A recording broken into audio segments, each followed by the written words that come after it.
Satu persatu aksi mafia pangan yang hendak mempermainkan harga pasar dibuat tidak berkutik. Aksi licik para penimbun bahan pangan kini dilawan dengan aksi satuan tugas mafia pangan. Terdapat 4 kasus penimbunan bahan pangan sejak beberapa minggu jelang Ramadan sudah berhasil diungkap tim Satgas Mafia Pangan. Tidak hanya itu, sejumlah praktik peredaran pangan tidak layak konsumsi juga berhasil ditindak tegas. Lalu seperti apa sesungguhnya praktik penimbunan dan juga peredaran bahan pangan ilegal itu terjadi? Lalu adakah cara yang tepat untuk mengatasi praktik mafia pangan yang setiap tahunnya merajalela? Pemirsa, inilah News Story Insight.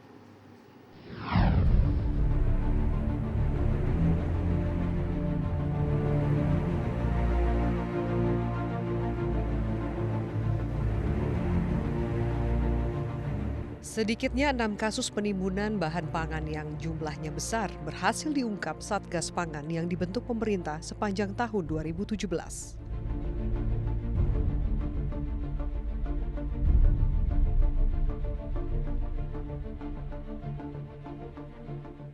Seperti yang terjadi di pergudangan Marunda, Jakarta Utara, sebanyak 182 ton bawang putih diamankan Satgas Pangan dari gudang milik PT TPI yang diduga melakukan penimbunan.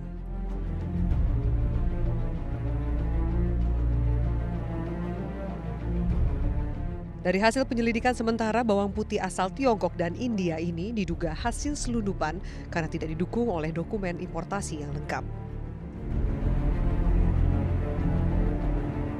Di Bogor, Jawa Barat, Satgas Pangan juga mendatangi sebuah gudang penyimpanan bawang putih impor yang berlokasi di Kelurahan Kayu Manis, Tanah Sareal, Kota Bogor. Di lokasi, tim Satgas Pangan mengamankan 2 unit truk kontainer yang berisi 17 ton bawang putih impor asal Tiongkok dan Selandia Baru.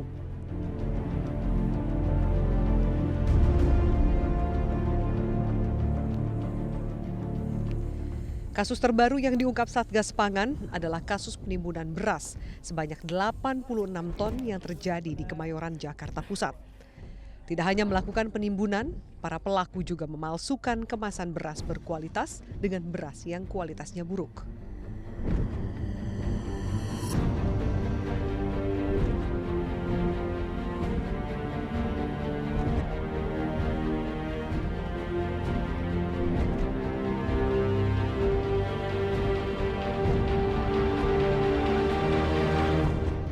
Ini dibawa satu aja, Om Dan? Satu aja. Satu cukup ya? Kepala lagi nih kan? Lembut naik. Seperti yang terekam kamera petugas saat penggerbekan ini. Ini dulu di bawah kalau boleh. Satu persatu kemasan beras dengan merek berkualitas dikemas ulang dengan beras yang kualitasnya lebih rendah.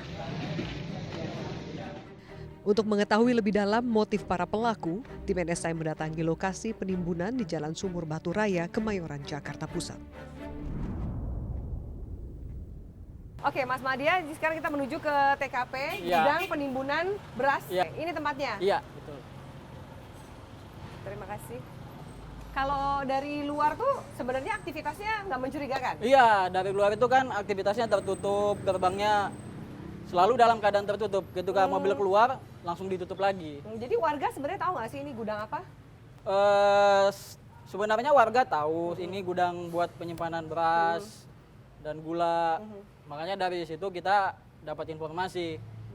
Makanya kami melakukan penyelidikan awal untuk menentukan apakah emang benar ada diduga penimbunan di sini. Oke, boleh kita lihat. Nah, ini udah kelihatan ya pintu betul. gudangnya udah kebuka tuh udah langsung kebayang terlihat.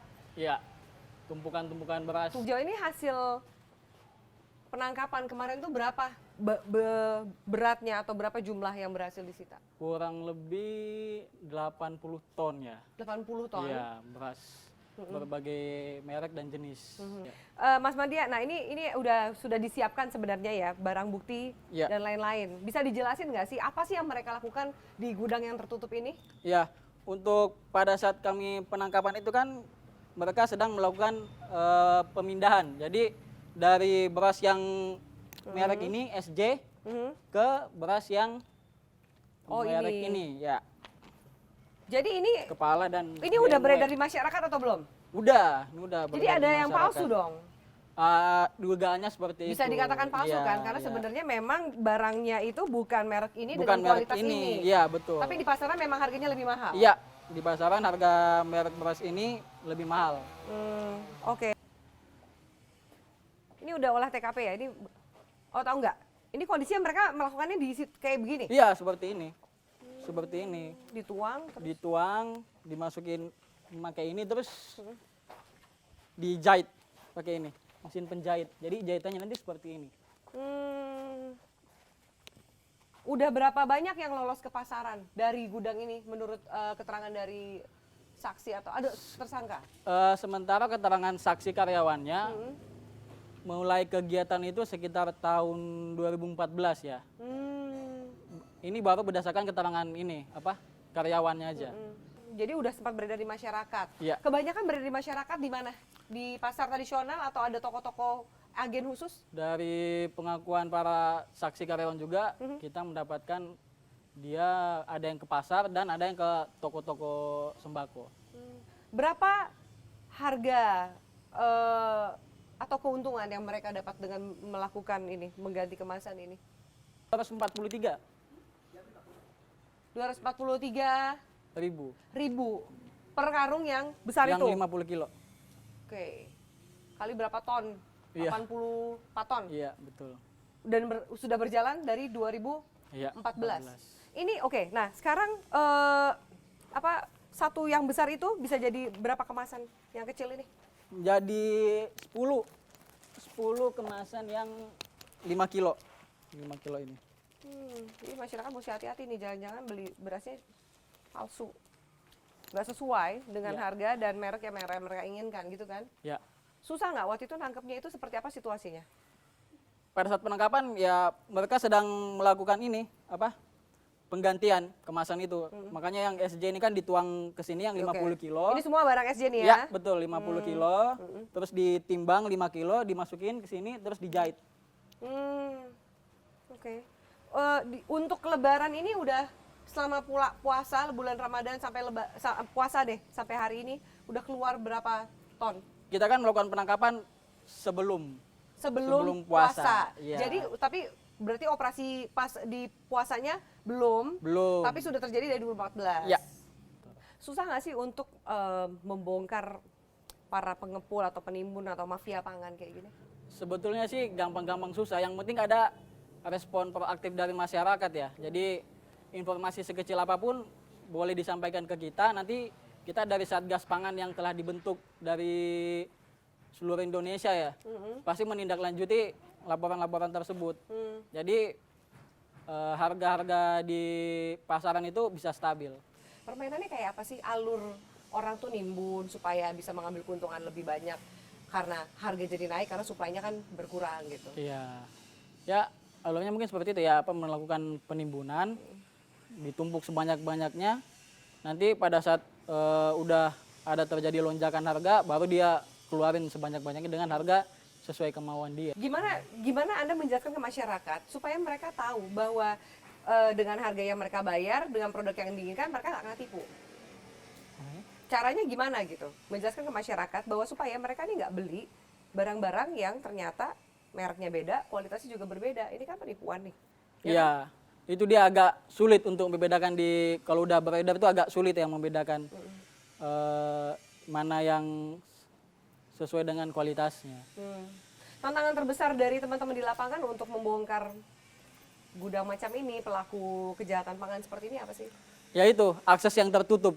Nah, seperti yang Mbak lihat kan, jadi dia emang udah pagarnya tinggi, selalu tertutup, ada mobil keluar langsung tertutup, ya, itu kesulitannya di situ. Oke, belum ada tersangka dalam kasus ini? Sementara belum, nanti kita gelarkan dulu gimana tindak lanjutnya, rencana tindak lanjutnya, baru kita menetapkan tersangka. Oke, Mas Madya terima kasih banyak Siap. atas waktu dan keterangannya Ya, ya. sama-sama. Selamat bertugas teman-teman Ya, semua, terima ya, kasih. sama-sama.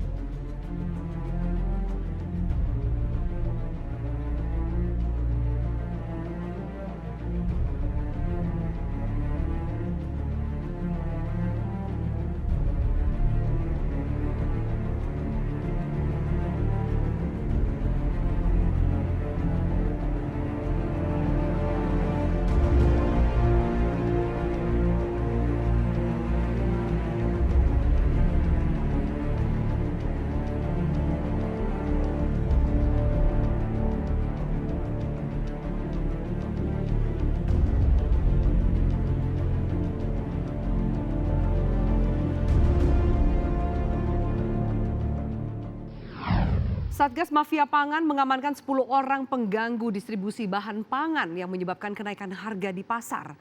Lalu siapa saja mereka dan seperti apa permainan harga pangan yang mereka lakukan? Akan kami hadirkan informasi selengkapnya hanya di NSI.